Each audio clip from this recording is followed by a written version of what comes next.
All right, this is my first YouTube video. We'll see how it goes. I really do not have any expectations in terms of what to expect on the results or even what I'm posting, but my main goal is to document my journey building the real solution. If you don't know me, my name is Ethan James. I am documenting my journey to building the real solution. I run a digital marketing agency that focuses on helping real estate agents grow their businesses, and hopefully I share some of the lessons and take some of the scars and polish them out to the internet so you guys don't make the same mistakes.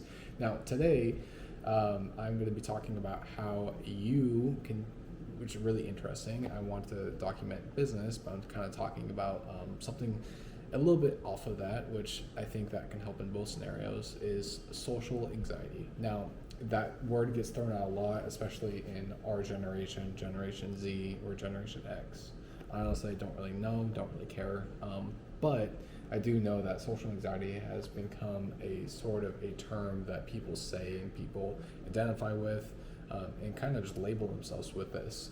So what? Social anxiety, right? Now, what I want to go over today is what I have found extremely helpful in terms of social anxiety. Then I'm going to tell you, the frame I like to use to honestly get rid of it, or severely reduce it.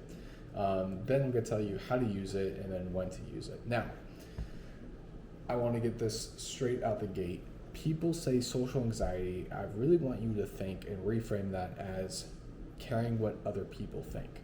Now, caring what other people think is neither a good or bad thing. It's really what are you optimizing for. But I think that if it's hurting you in terms of your professional, even personal life, then I would say, do something about it. Now, caring what other people think is a really interesting concept because as humans, we naturally want to care what other people think because it either can help us in our careers or hurt us in our personal lives. So there's a lot of ups and downs, but I think that what people really get caught up in is caring what other people think and then just don't living their own life, meaning they don't have any autonomy in terms of what they are chasing or what they're after. Because they're so caught up in, you've heard the saying of catching up with the Joneses, right? Or keeping up with the Joneses. Now, I'll give you a little bit of backstory in terms of, where I come from. And honestly, so as a kid, I feel like I've had a little bit of what most people would consider social anxiety. I was a really shy kid. I didn't really have much friends. Still don't have really much friends now, but, I was scared to even go up to the workers at like a fast food restaurant and ask for like packets of ketchup. I didn't want to really talk to anyone. And what my dad would say is when I turned 16, I got a job at Chili's as a host. That actually helped me get out of my shell a little bit and started talking to people because I kind of had to. But honestly, even then, I was in high school. I had a lot of acne. My nose was big. I wasn't really confident, right? I wouldn't really consider myself as confident. I was honestly scared of what other people think about me, and I just was super shy. But what's really interesting is that even like through 16, 17, 18, I kind of felt the same way. But I've realized getting out more, obviously, the whole exposure therapy really helps getting out. That's 100%. If you want to stop caring what other people think, that is probably one of the first steps. Now, what I will say is that a frame I haven't coined yet, this is unofficial coin terms, which I would call it the video game frame. Now, if you were to imagine yourself, if anyone's ever played like Sims or honestly any video game where they just have what's considered NPCs, right? If you know what that term means, it's basically stands for non-playable character. Basically just a person or a character that has been programmed to say certain things, act a certain way, to look a certain way. Now, the frame that I've unofficially dubbed the video game frame, basically what that is if you imagine yourself as a super realistic, and everyone else, like you're in a video game, everyone else is a super realistic NPC. Everything you look at, everyone you talk to, everything you see is a video game. Like right now, I'm in a video game. Right now, you're in a video game, and you look around, and you say, "Wow, this is extremely detailed video game." Now, obviously, it's number one, immersive in your head, immersive video game, and number two, everything is super realistic. Like even okay, now this is what's really interesting is that when you go out in public and you look around and see how people act and see what people, how people walk and how people talk, all a video game. Everyone else. So what's really interesting is that what you can also do is like look at other people and just imagine yourself as the only, if you were to imagine yourself as a video game or in a video game, you are the only character that is real, right? You just enter this fake world with fake people in it and fake objects and fake buildings and fake environments, and you're the only real one. Now, what that does is like, if you ever played a video game and, for instance, GTA, right? When you're walking down the street and you rob someone, right? Now, you probably wouldn't rob anyone else in the real world because of the consequences. Now, maybe you would, right? But that's besides the point. Most decent people would not rob anyone on the street.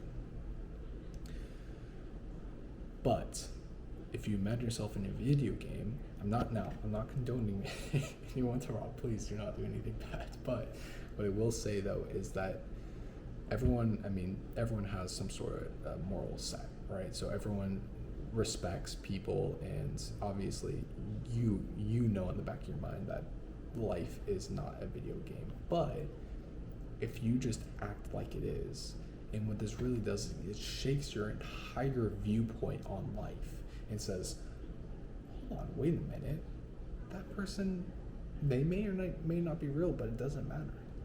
Because it's like, here's the thing, if it doesn't affect their life in a bad way, if it doesn't injure anyone or affect anyone in a bad way, their people's lives, then it doesn't matter.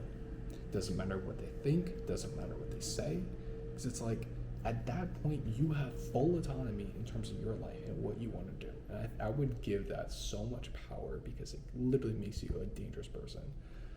Now, what's really interesting is that you can live this way now.